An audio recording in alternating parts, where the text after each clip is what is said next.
News, सच जरूरी है। नमस्कार दर्शकों, ये है एमएनएस न्यूज नेटवर्क और आप देख रहे हैं एमएनएस न्यूज टीवी। मैं हूं आपके साथ प्राची। आइए देखते हैं देश और दुनिया की तमाम बड़ी खबरें।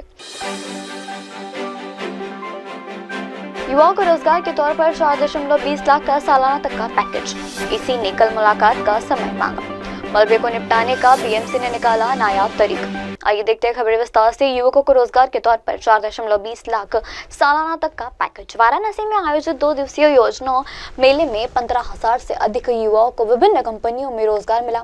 प्रमाण पत्र मिलने के बाद प्रतियोगित के चेहरे खुशी से खिल उठे। प्राप्त जानकारी के अनुसार 24,722 अभ्यर्थियों ने वाराणसी में आयोजित रोजगार मेले में प्रतिभाग लिया था, जिसमें 371 कंपनी अभ्यर्थियों के चयन करने के लिए वाराणसी पहुंची थी।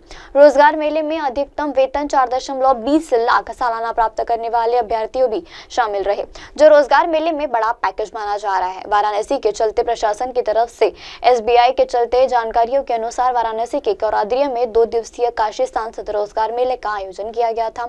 इस मेले वाराणसी में चलते हुए आपस के जगत पथ से कुल 24,722 अभ्यर्थियों ने प्रतिभाग लिया था।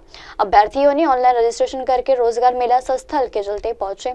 इस रोजगार मेले में तकरीबन 371 कंपनी पहुंची थी। इस रोजगार मेले में से 15,144 युवकों को रोजगार मिले, जिनमें से कंपनियों की तरफ से अधिकतम पैकेज 4.20 लाख रुपए सालाना का तय किया गया। बढ़ती अगली खबर की ओर, ईसी से मुलाकात करने का समय मांगा गया है। दिल्ली में विधानसभा चुनाव के मद्देनजर नेताओं ने बीच जुबानी जंग जारी है। इस बीच दिल्ली के मुख्यमंत्री और आम आदमी पार्टी नेता आतिशी ने वोटर लिस्ट के मसले पर बीजेपी पर तीखा हमला कहा। उन्होंने कहा कि जब भारत आजाद हुआ था तो लोगों ने एक सपना देखा था कि अपना प्रतिनिधित्व चुनने का अधिकार होगा, लेकिन आज बीजेपी वोट के अधिकारों का घोटाला कर रही है, संविधान की धज्जियां उड़ा रही है।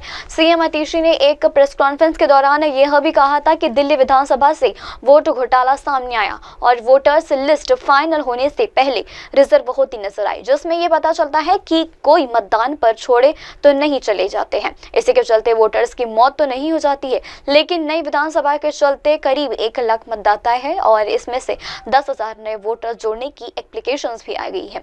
यानी इस तरीके से 10% नए मतदान जोड़ने के लिए आवेदन आ चुके हैं। बढ़ते अगली खबर की ओर, मलबे को निपटाने का एमबीएस ने निकाला नायाब तरीका। छनिद आबादी के कारण मुंबई में विरासत के लिए जंग तक नहीं बची। ऐसे में अब जब कुछ नया निर्माण होता है या फिर किसी रोड को तोड़कर नई सड़क बनानी होती है तो उसे निकालने वाली मलबे को रखने की जगह नहीं होती।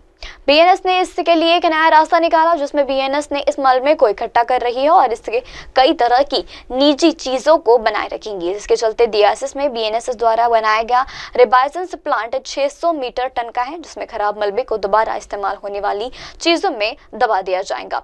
कोकरपिला में स्थित पर सुविधाएं मलबे को रेत, पेवर ब्लॉक और बेच में परिवर्तन करती है। 4 नवंबर से चालू दरसिला कोकपाड़ी में प्लॉट नंबर 16,000 टन मलबे को रिसाइकल किया गया।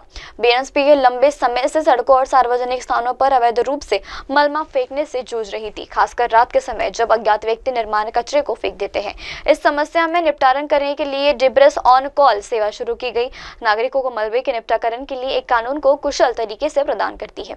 वक्त चाहे दर्शकों ब्रेक का। ब्रेक लौटने के बाद देखेगा देश और दुनिया की तमाम बड़ी खबरें। बने रहिए एमएनएस न्यूज टीवी पर। नमस्कार। एमएनएस न्यूज ला पुढील वाटचाली आप देख रहे हैं एमएनएस न्यूज, सच जरूरी।